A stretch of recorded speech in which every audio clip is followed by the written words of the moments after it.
This is Josiah Plays Sunless Skies Early Access Edition. This is very unfinished. I'm checking it out ahead of time. And I'm going to play one more hour of this, and I think this is going to be my final episode of Sunless Skies until Sunless Skies actually comes out on its retail release, at which point I'll be playing the whole thing. Alright, so we made it back to New Winchester. I don't have a lot to do here. Oh, I forgot to encourage others to seek adventure last time. I can do that. Maybe when I encourage them, they'll give me some fucking sovereigns, because I need sovereigns desperately. Okay, that's the same news as before. Let's go to Victory Hall. Turn in my one port report. 20 sovereigns. Oh, that is not going to pay the bills. I'm in trouble, guys. If I decided to keep playing this, which I'm not, but if I did, I would be screwed. With 75 sovereigns remaining, and I'm gonna run out of fuel and supplies, and then I'm gonna be pretty boned.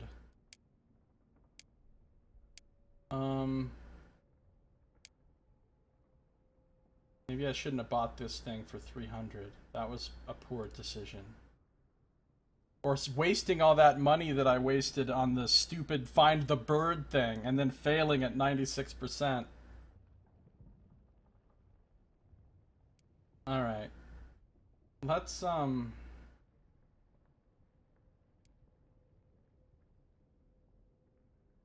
let's spend the last of our money on one fuel and one supplies. Now we're legitimately broke. We have 15 sovereigns left. Do I have anything I can sell? No. Legitimately do not.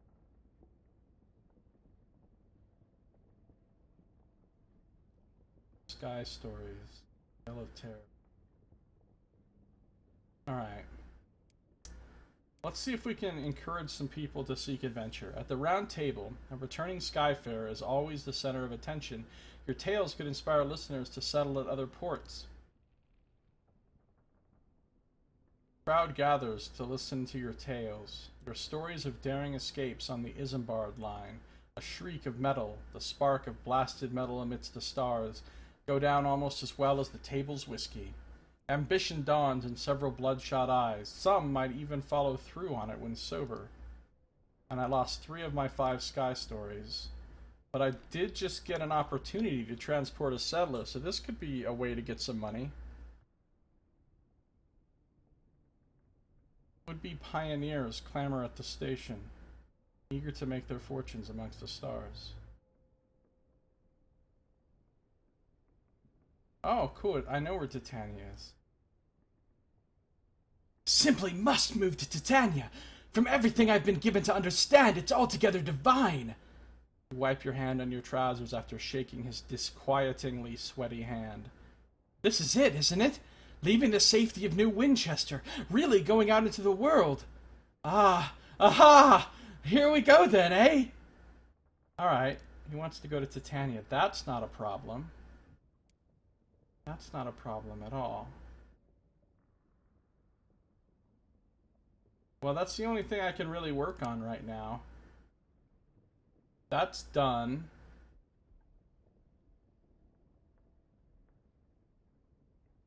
I don't know where Hybris is.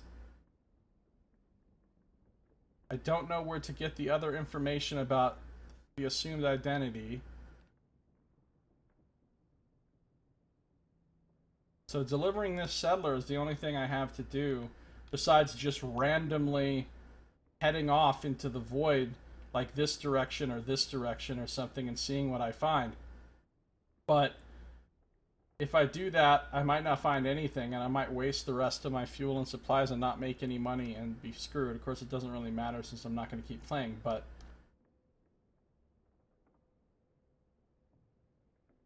we could see if the building is done being built in Titania yet. Could be. And then we'll go from there. So I need to go southeast.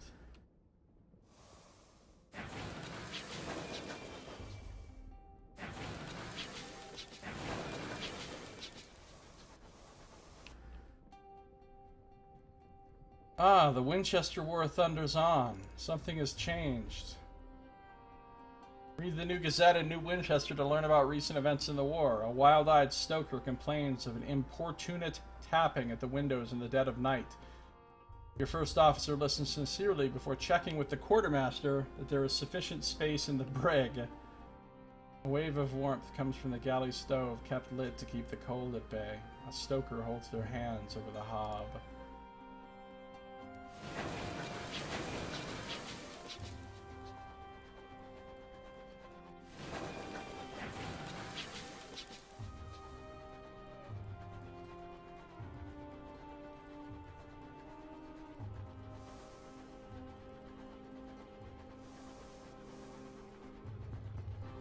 You fixed your issue with ad block? That's good.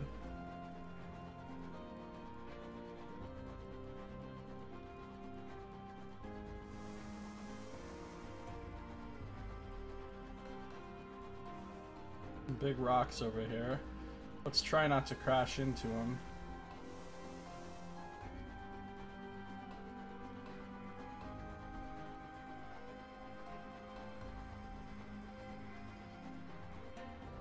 It didn't repair my hull. So if I run into a scary ship or something, I could be pretty much doomed. Can't level up my character anymore.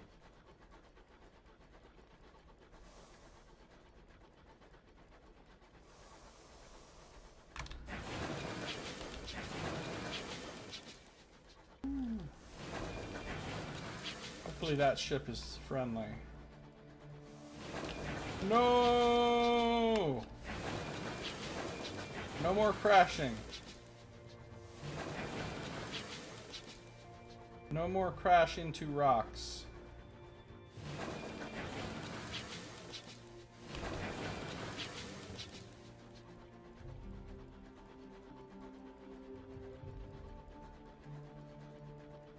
Hopefully I get a decent chunk of change out of this.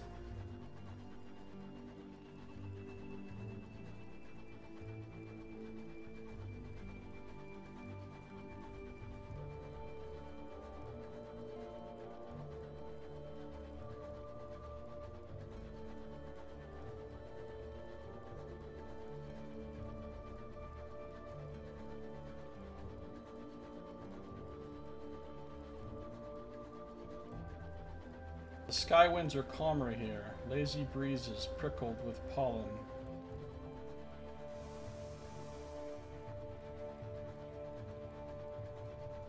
That'll end.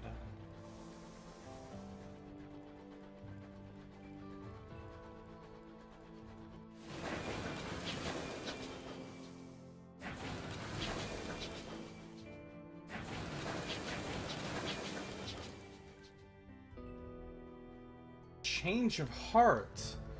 The settler emerges from his cabin, his suitcase clutched in his hands. I've had time to think, and I have to admit it. I can't do it. I can't make it out there in the wilds, in the cold. But it's so warm aboard your ship, and everyone's been so kind. Might I stay on? I could swab the decks or similar, or at least take me back to New Winchester. Just not the Reach, the real Reach. His smile is brittle.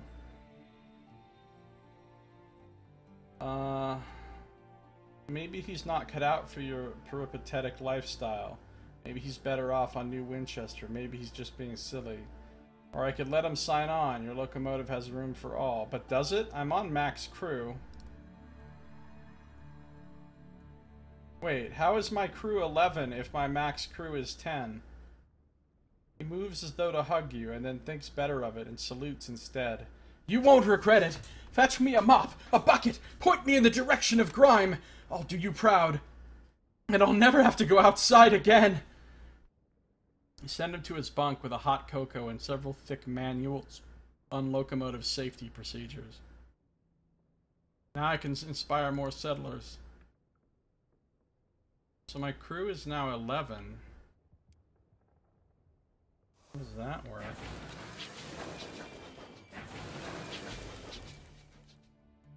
A grand opening in Bloombower. The Titanians, eyes daubed with coal, gather in their numbers. You are joined on the stage by the pharaonic aficionado who adjusts the scarab in her hair. You are also joined by the nocturnal provocateur who waves to the crowd.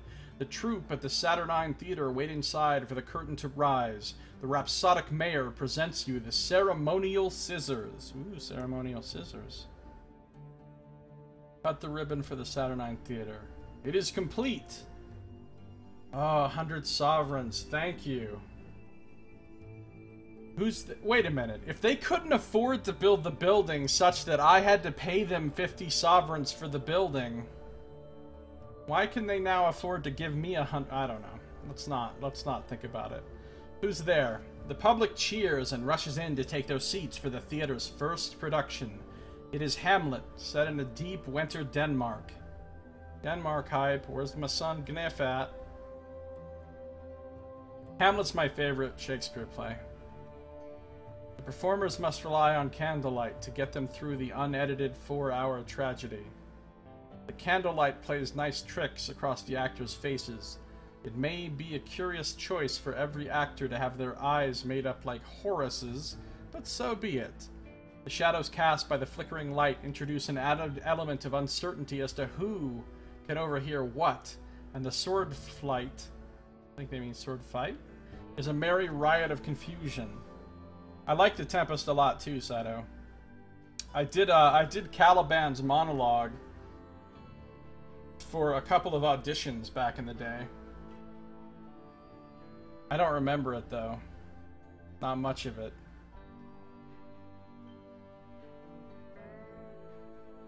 Mostly complaining about Prosper and talking about bogs and fens and festering blights and...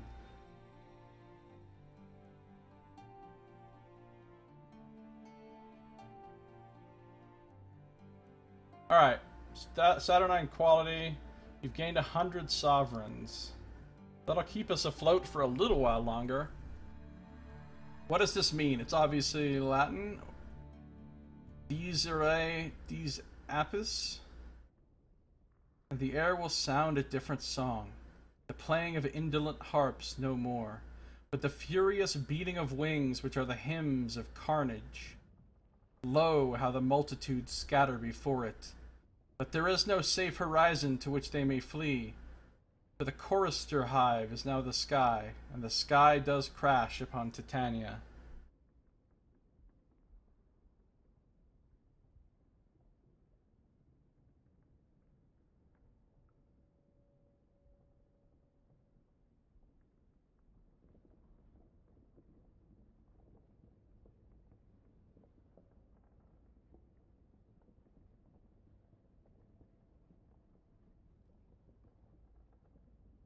Yeah, that's good shit, Sato. That's good shit.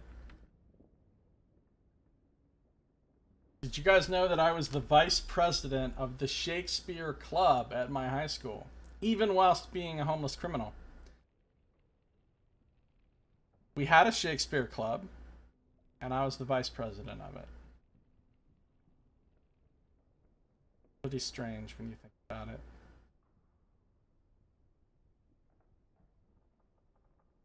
And yes, I sold drugs to other members of the club, naturally. We also had a drama club, a completely separate club from the Shakespeare Club. Shakespeare Club was highly specific.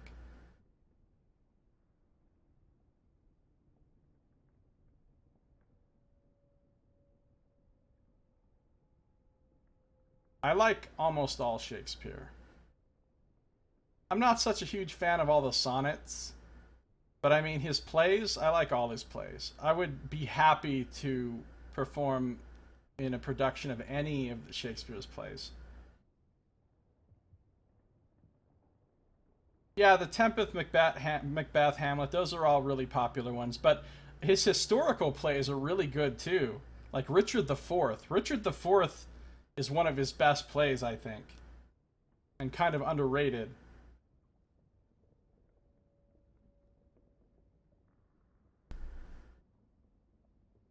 We used to call it Dick 4. And the air will sound a different song. See, if I played Richard in Richard the Fourth, I would use my fucking Fazan Gahul voice probably for Richard. Because he's pretty fucking sinister. Alright, the sky does crash upon Titania. I can rally to the defense of the nocturnal school. Judgment Day has come for Titania. But do what you can to preserve the nocturnal buildings from being lost in this night of bees. Or I can fight the chorister hive. All hands, ready all weapons. Fire, God, Christ, fire it all. I'm gonna ride to the defense of the nocturnal school. Holy shit. A lot of things just happened. Silence in the space of half an hour.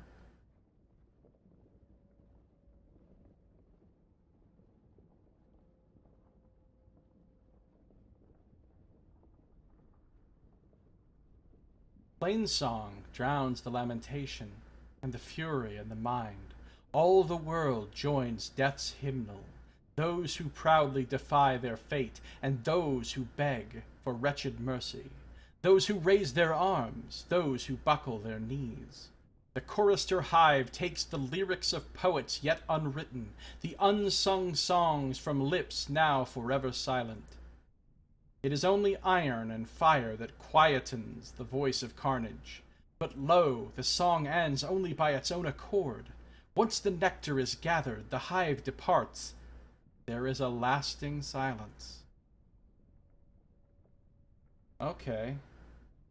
All these standings have not changed because they're all lower than 1. Saturnine Theater remains unchanged at 5. I gained a ton of XP and some chorister nectar and a tale of terror, but I gained 11 terror in the process, which is not great.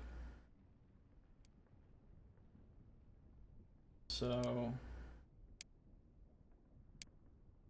I have some chorister nectar. Fortunately, that's not what I need. I need like a hair from a chorister bee. Now that we're here, let's consider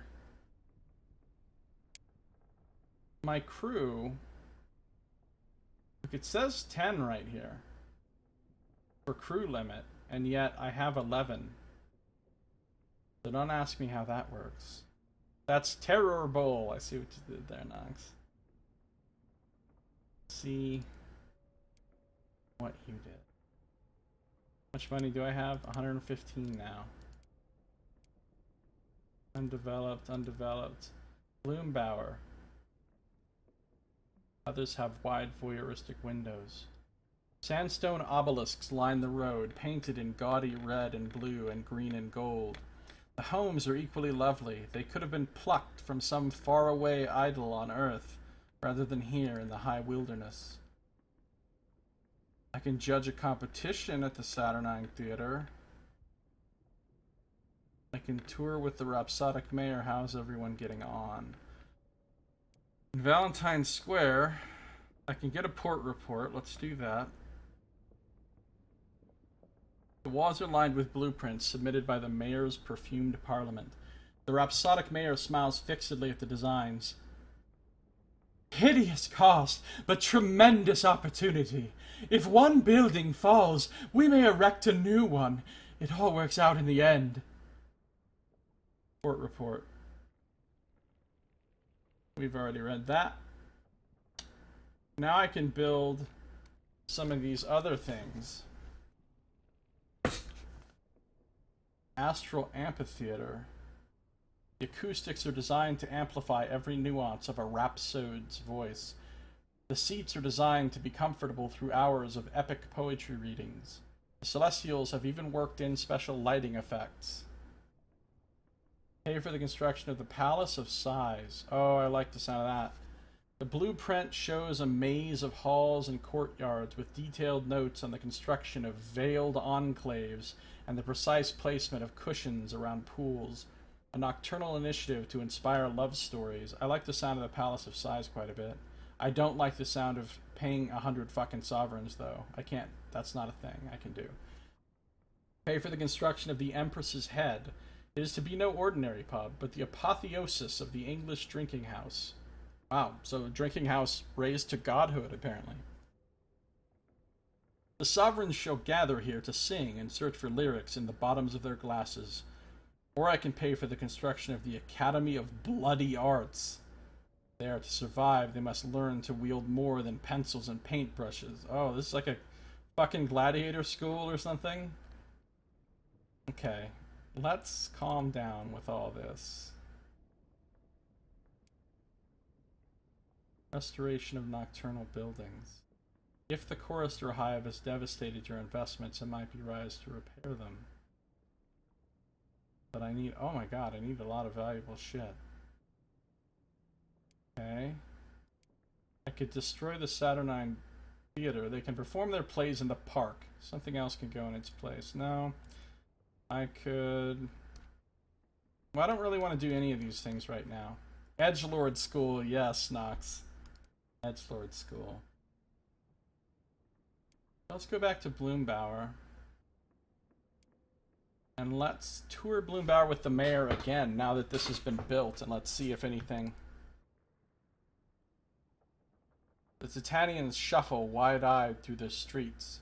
They look like failing actors in a production going desperately wrong, badly pretending that all is well as the sets are fall down behind them. As the sets are fall down behind them? What kind of English is that? The sets are falling down behind them, perhaps. Alright, let's judge a competition at the Saturnine Theater. Present them with a tragic prompt from your personal tales. They shall transfigure it into art and play it before you. That would be rad. Oh, I got some salon stewed gossip, which is what I need to be accepted at Port Avon. Stories in the dark. After a madcap day of writing, rehearsing, and set building, the Titanians are ready to submit themselves to your judgment. Some of the writers have cast you as a hero, surrounded by either the foolish or the wicked. Others write you as morally flawed, though never incompetent, aside from the malicious slander of one upstart playwright. The actors, at least, do a fine job of representing you. But do you really do that with your nose? More than one of the actors has done it now. When the night ends, you award the prize and are forever commemorated in a second-rate melodrama. I'd love to be forever commemorated in a second-rate melodrama, maybe even a third-rate.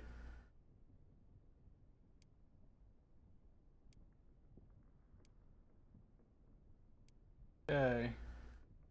Guess that's all I can do here for now. I've done everything else. I mean, it's not all I can do. I can build another fucking building if I wanted to spend the fat monies, but I can't afford the fat monies. So let's I just want to check and see, does anything about this place visually change? Oh god, there's the death ship. And I'm trapped. This could be where it all ends, folks.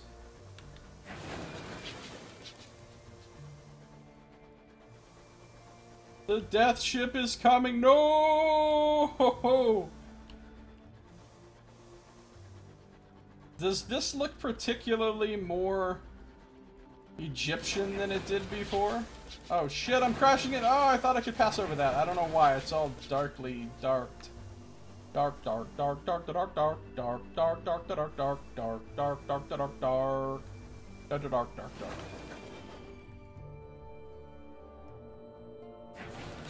Oh, it's chasing me.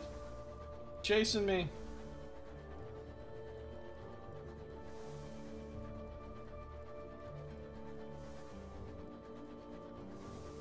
Maybe I'll pull a slick move here, and it'll crash into this boulder and be destroyed. What now, death ship?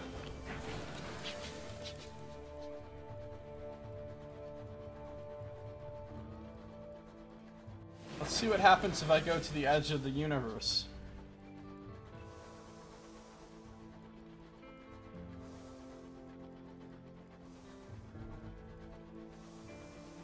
What's all this greenery?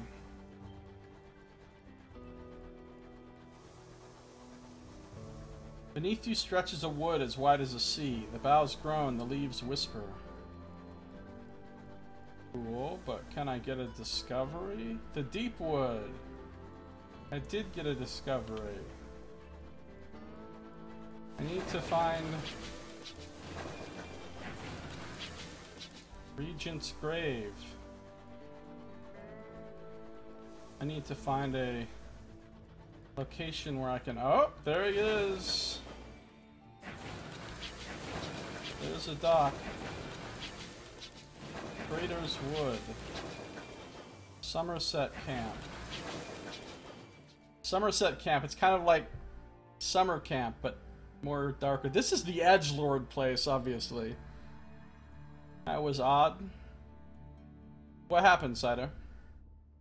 The Palewood, Ravenscourt, and Stamford, the distinguished official retailers of Somerset College, have deigned to open a small outpost on Trader's Wood.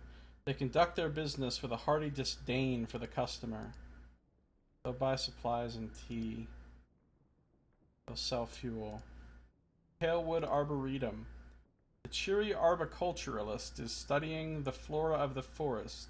He is keen to observe the effects of introducing species from the wood into new ecologies. Look, they do sell bronzewood here, but it's the same price as what I paid for bronzewood. The laptop was giving an odd notification. The little thing popped up that just said, "Your fault."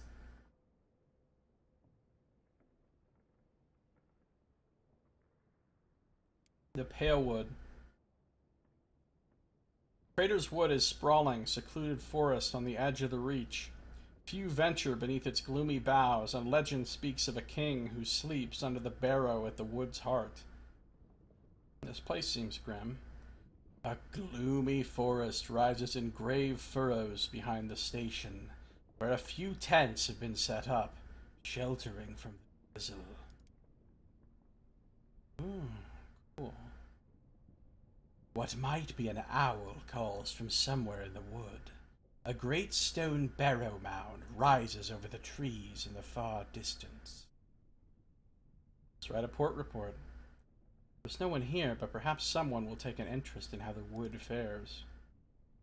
Outside of the Somerset camp, the great forest of bronzewood trees has gone untouched by human hands. A few students chase each other through the undergrowth. In the shade, two scholars debate fiercely about the inherent symbolism of a nearby rock. Let's approach the tents. If anyone lives amongst the stillness of the dark wood, they'll be here. A banner in the colors of Somerset, London University's most respectable college, gleams in the firelight. Oh yeah, I remember Somerset College from Fallen London.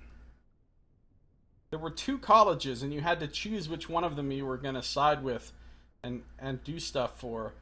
One of them was Somerset, and the other one was something else. And I think Somerset is the one I didn't choose when I played Fallen London. I think I picked the other one. I can't remember what it was called. Three black-robed academics are arguing around the campfire. They rise when your shadow falls over the fire. How do you do? Dismal paleographer shakes your hand. We're trying to reach the Regent's Grave.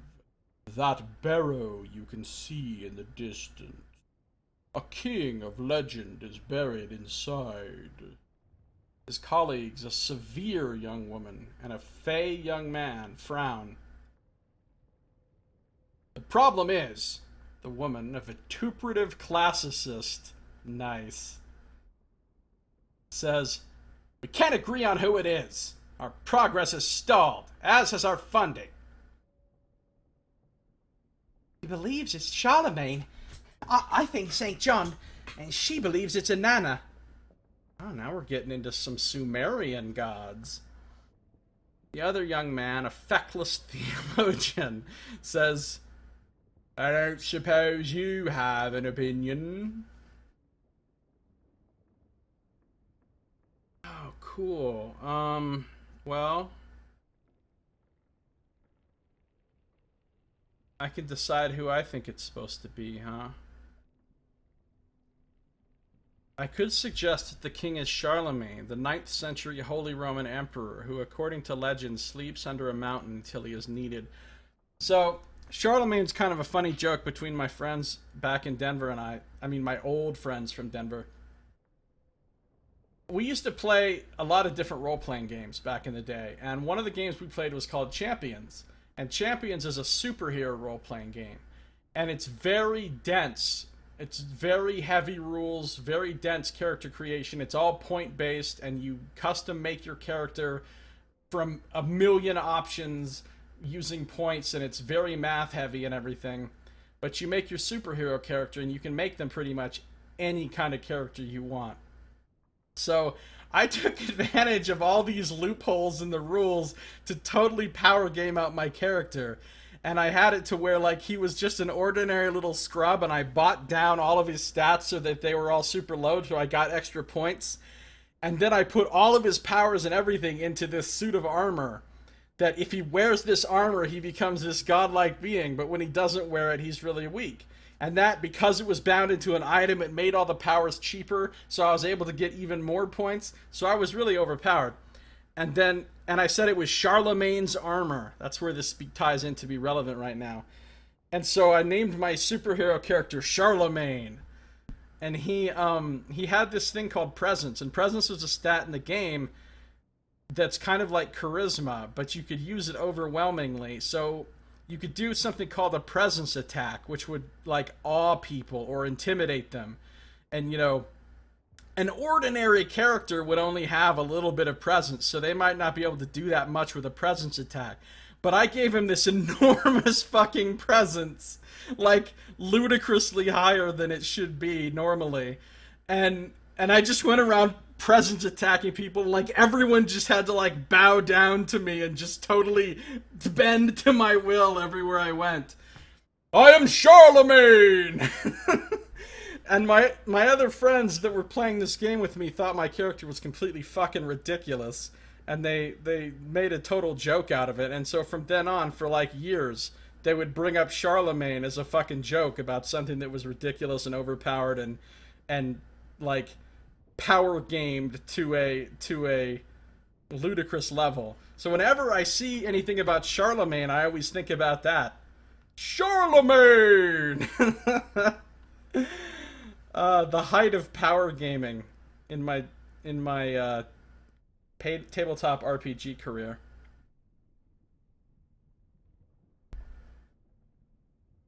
Alright. Could be Inanna. Inanna. You may know her from such epics as the Epic of Gilgamesh. Ancient Sumerian goddess, Queen of Heaven, who descended into the underworld and was trapped for a time. Inanna was not a good person in the Epic of Gilgamesh. Like, she was a mean person. She was not good. Although I don't think they call her Inanna. That's like one of her alternate names. I think they call her Inanna, they call her Ishtar, and they call her... what's the other name for Inanna? And I think that's the one that's actually used in the Epic of Gilgamesh. I can't remember. Anyway. Suggest the king could be St. John the Evangelist. Now we're getting Christian. In Christian belief, the favorite apostle of Christ, who sleeps in his tomb waiting for the end of all things. Suggests none of them could be the king. Why would a figment of our mythology find its way into a tomb in the high wilderness?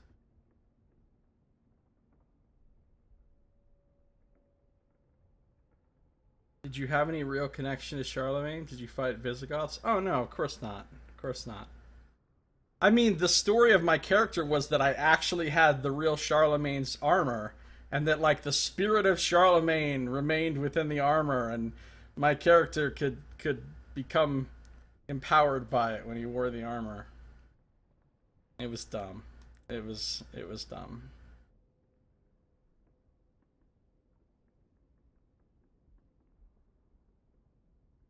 Well, fuck it. let's go with Sumerian goddess, because I love Sumerian shit.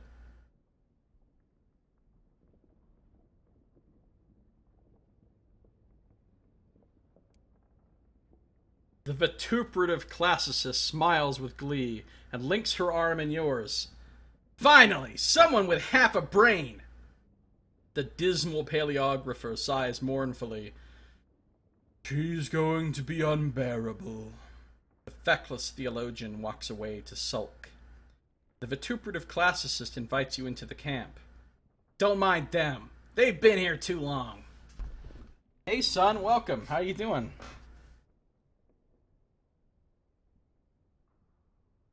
You missed the D&D. It was, well, like 3 hours ago. But we canceled it because not enough people came. Somewhat reminds me of the armor of Bartuk the Bloody in the Diablo universe, which takes over the actions of whoever wears it. It's okay, don't worry about it, son. The sky is lightning. The shadow of the regent's grave follows over you. Falls over you? Whatever. The Somerset camp. Shadow of the barrow falls over the tents. A mournful wail comes on the wind. The campfire gutters. The fire is low, fueled only by damp twigs and the occasional monograph when someone thinks the others aren't looking. The scholars cast mournful glances between the trees, ignoring their sodden equipment and dwindling supplies. Prepare for an expedition into Trader's Wood. Somerset College has cut off funding for any more ventures into the wood, but the academics are willing to continue with private investment. I could discuss my findings with the Somerset academics. Expeditions into Trader's Wood frequently yield evidence, material or otherwise, for the various theories of the academics. I could speak with the dismal paleographer. He's thumbing through his battered copy of Einhard's Vita Caroli Magni. His hands shake with cold, but his eyes are alight. I could speak with the vituperative classicist. He is practicing mosaic arrangement with bits of broken glass and slate recovered from the wood. Speak with the feckless theologian. He is attempting to keep water off a Titian reproduction. His gospel has been dropped in the leaves. Talk to the vituperative classicist. My favorite. We've been here positively months. I have nothing to show for it. We're all out. We're all but out of funds. I've done my bit, making sure the other two can never be taken seriously again. But we've no money for supplies for ventures into the wood. We believe the barrow is the resting place of a legendary monarch. We just can't agree on which. We don't have the resources to mount any more expeditions, so I'm left with what meager evidence I've been able to gather. Convinces me for sure, but I can't imagine Somerset will look kindly upon it.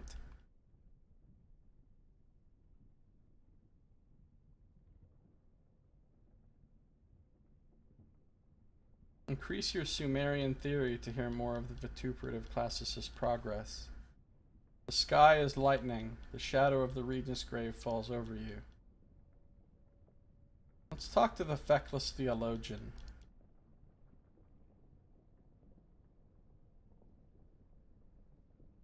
I can't at all remember what kind of voice I did for him. Well, he's a theologian, so there's only one kind of voice I should do for him, right, guys? You know the kind of voice. Thank Christ! Someone new! We've been trying to reach that tomb on the hill for positively forever. It's on the far side of the wood, and we're rather strapped for cash. Somerset's refusing to send us a penny more for another expedition. They did not appreciate my last monograph. Apparently I brought infamy to the college. I was merely reflecting on our student days. Tragically, things aren't going to plan. We can't afford another expedition. And so we languish here, making what we can out of what we've been able to find thus far. It will not do! Bitter quip. Increase your apostolic theory to hear more of the feckless theologian's progress.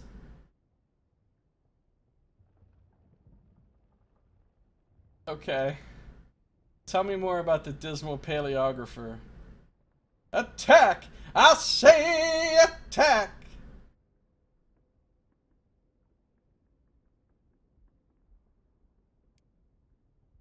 It is good to have another face about. I am heartily sick to death of that pair, and not for the first time. They are convinced of such utter rot. Any fool could tell you that this forest is the resting place of Charlemagne. Every legend and romance I've read convinces me of it. My work has, sadly, stalled.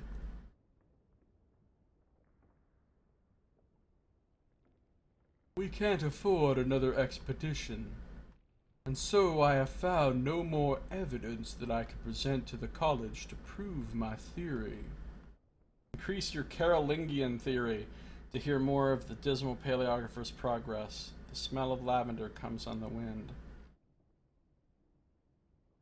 My question is, why aren't there more role-playing games based on something like Sumerian, Babylonian, Akkadian, just Mesopotamian in general, early Bronze Age Mesopotamian type culture? My game, Triskelion, that I'm working on, is based on that. Well, altered quite a lot for the purpose of being a fantasy game setting. But still, I think Tyranny's the closest I can think of. But it's like late Bronze Age, early Iron Age, which is quite a bit different, I think, than like early Bronze Age Mesopotamia.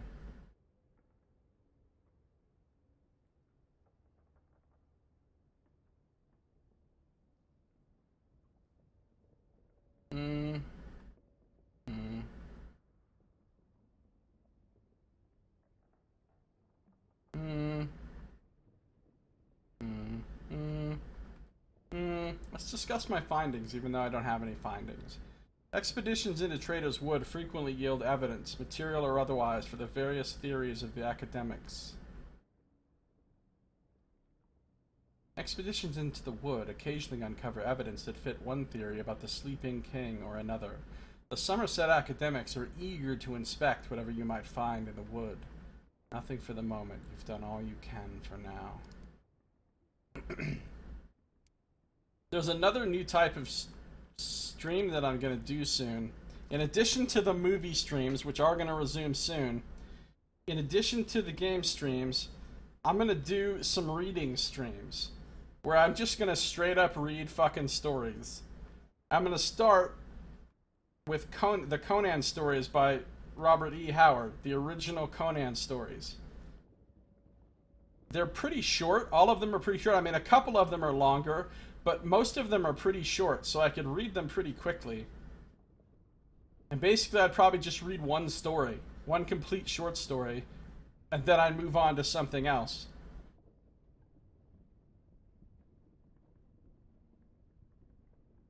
Pretty sure Ishtar was the name used in Epic of Gilgamesh? Yeah, it might have been.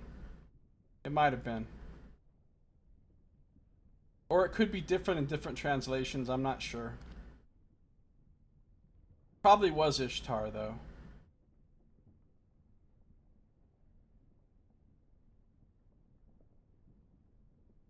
Best character, Utnapishtim. That dude's legit. Let's prepare for an expedition into Trader's Wood.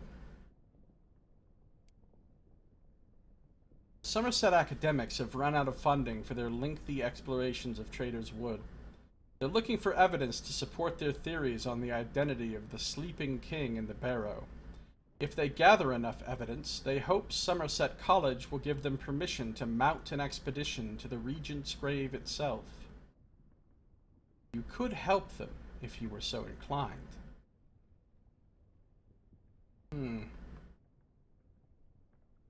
Ask what an expedition entails. The academics made several trips into the wood before funding dried up. "Oh, it's easy enough," the feckless theologian says, munching on a red apple. "Wear something warm. Mark your way with chalk." I'm just imagining pieces of apple spraying out of his mouth as he's saying this. "Make sure the map's the right way up. And never ask if you're sure the other chap's reading it right." He smiles insouciantly. Luckily, the dismal paleographer is on hand to give more practical information on the treacherous byways of the Trader's Wood. A successful expedition requires you to raise your progress in the wood to at least 10 before your time in the wood runs out and you're forced to turn back. At the end of an expedition, you can choose to look for a reward or search for evidence. More difficult expeditions provide opportunities for higher rewards and more valuable evidence. A lark calls in the branches of an old oak. Its partner dives in the sky above. Oh yeah, Astarte is the other name I was thinking of, and you're right. Astarte is definitely not the name used in the Epic of Gilgamesh. It must be Ishtar. It is Ishtar, I'm pretty sure. She was really out of fucking line, though. I mean, for a god, she was really out of line in that epic.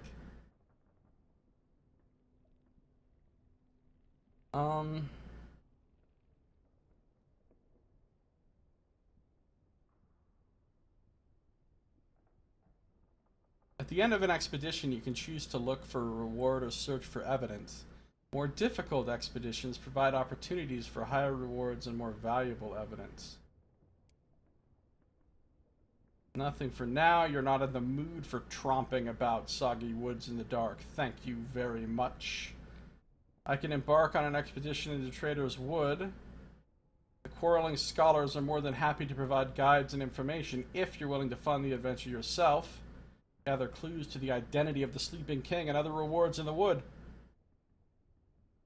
You need fuel, you need a carefully packed crate of munitions, and you need supplies. Oh, I see. This is going to be one of those things that costs you a bunch of stuff.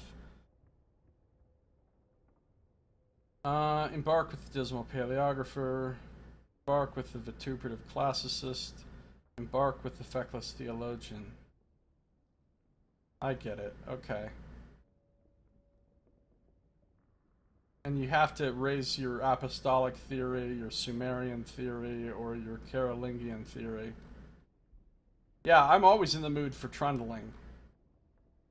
Hashtag down to trundle. Alright, I think we're done here for now. I'm just gonna go now because we don't have a lot of time left in the episode.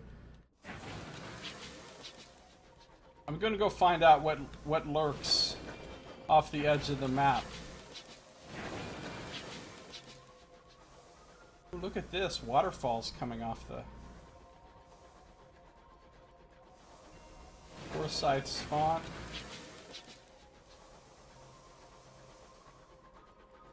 Here we go, off on our final adventure. And now we Yoltot. Off on our final adventure. If I go into the beyond, into the void, into the edge of oblivion.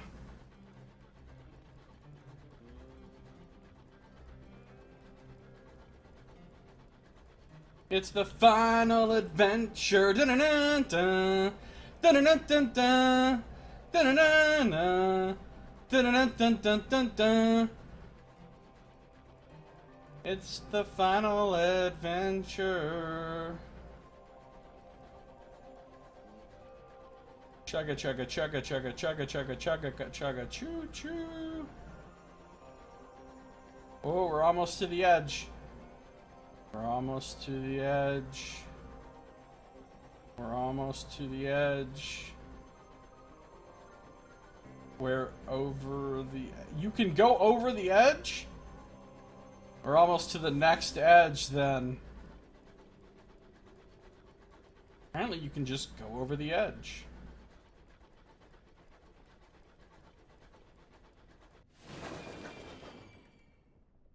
What I wonder is if there's really an edge. Like if you go, maybe there is no edge. Maybe it just lets you wander off into nothingness as far as you want, because eventually you're going to run out of fuel and die. So it doesn't care how far out into nothingness you go.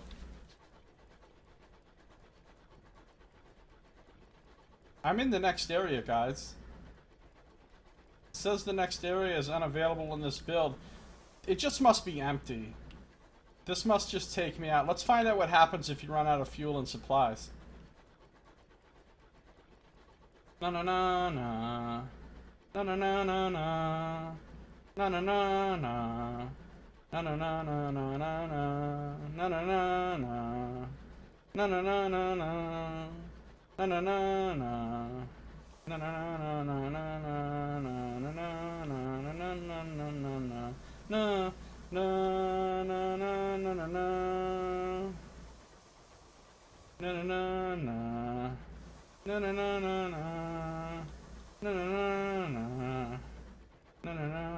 na na na na na na. Okay, so it seems like it takes a really fucking long time to run out of fuel and supplies. Can't damage my hull here. It takes a really long time.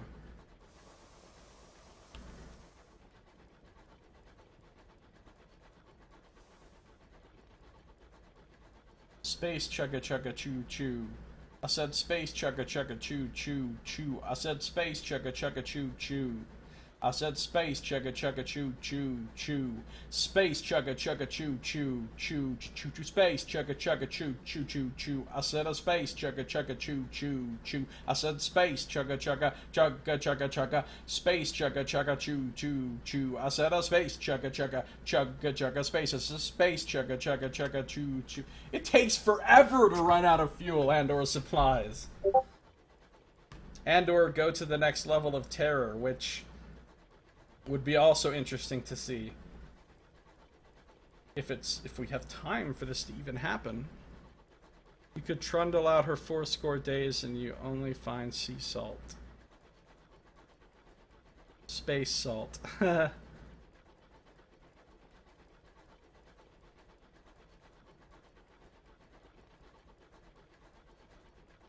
Well, it looks like we're gonna run out of fuel before anything else. It's slowly...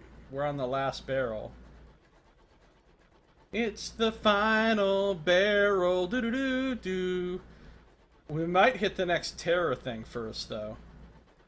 Let's see what happens when we cross over the next terror thing. Where are we? Oh, there we are. Look how big these things are. I've been going for a long fucking time. This game is gonna be huge. Given the size of each one of these spheres and the fact that there's 4 of them, this game is going to be huge compared to Sunless Sea. Out of Chuggaleen. Yeah. Alright, here we go. We're getting close on the terror.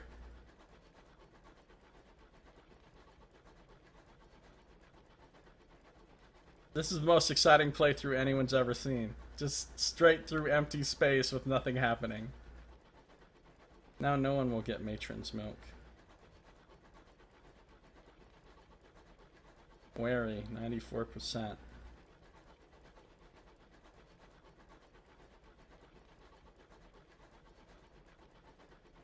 %. Uh-oh. Tighten belts. You're reduced to the last pitiable remains of your supplies. Scraps of corned meat. Moldering crackers, a dismal box of unloved lemons. Break the news to the crew. Reduced rations. This won't go down well, but I'm good at hearts. Failure, no! Oh, you gain terror from that. Troubling indications. They don't shout. They don't complain. They just trade trenchant glances as if to say, told you so. A bad sign. You'd better bolt your cabin door. You have used the last of your fuel. Your engine fires dim and die. The funnel coughs out the last of its steam. Once you have used the last fumes of your fuel, you will be adrift. I could pray for rescue. The wilderness is wide, there is no hope of rescue, but praying will pass the time. This will end your game. We're not quite there yet. Is terror gonna roll over? A bump in the night. Midnight, London time. You are alone on the bridge. While consulting your chart, a loud thump makes you look up. A frozen corpse is pressed against your forward windows, trapped there by your speed. The winds must have plucked it from some lost wreck and carried it into your path. The corpse's glare is insistent. Its mustache is bristled with frost. I can try to shake the corpse off by employing a series of drastic maneuvers with a 57%, or I can send a member of the crew out to remove it. Murgatroyd's thermal sky suits were invented for exactly such occasions. And I'm just using luck. Let's send a crewman out. Failure! Sato's fault. A tragic accident. Somehow, the crewman you volunteered for the task became tangled in the corpse's arms as he freed it, and it dragged him away into the mist. You turn back and search for them, but they have been swallowed by the sky. You are not alone. Well, that settler that decided to join our crew, there goes him. And yet onward we go. Okay. So that must have been the event that happened when you hit the next rank of terror.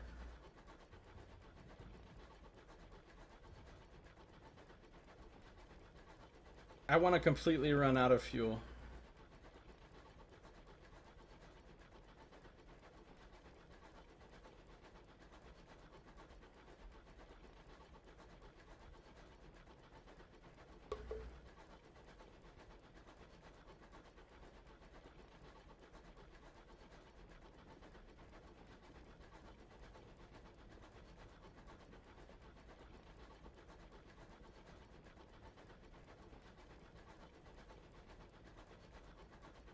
We're getting there. 3%, 2%, 1%. And that's the end of the fuel. Now, here's the question. Do I want to end it now with the adrift thing? Or do I want to wait for my fucking food to run out and see what happens? I think I'm going to end it with the adrift thing. Use the last of your fuel. Pray for rescue. The wilderness is wide. There is no hope of rescue, but praying will pass the time. This will end your game. Pipes creak as the water freezes inside them. The sky's cold comes for you. Your captain has met their end. Dun, dun, dun. Dun, dun, dun. Dun, dun, dun. Dun, dun, dun. Dun, dun, dun.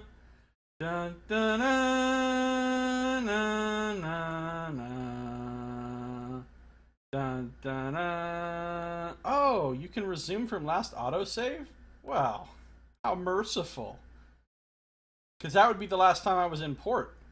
So that would completely save me. Or you can pass on a legacy to a new captain. Or you can quit the title screen. Cool. Well, that has been our early access first look at Sunless Skies. I think it's really good. I'm definitely going to play it when it releases. I would say I'm going to buy it, but I already own it now, so I can't buy it again. Well, I guess I could technically buy it again, but let's not be ridiculous. My point is, I like it and I'm going to play it on release. And I think it's an improvement over Sunless Sea. And I can't wait to see all the new features and things they add to it. I think it can only get better from here. So, that is all. Thank you for watching. This has been Josiah Plays Sunless Skies.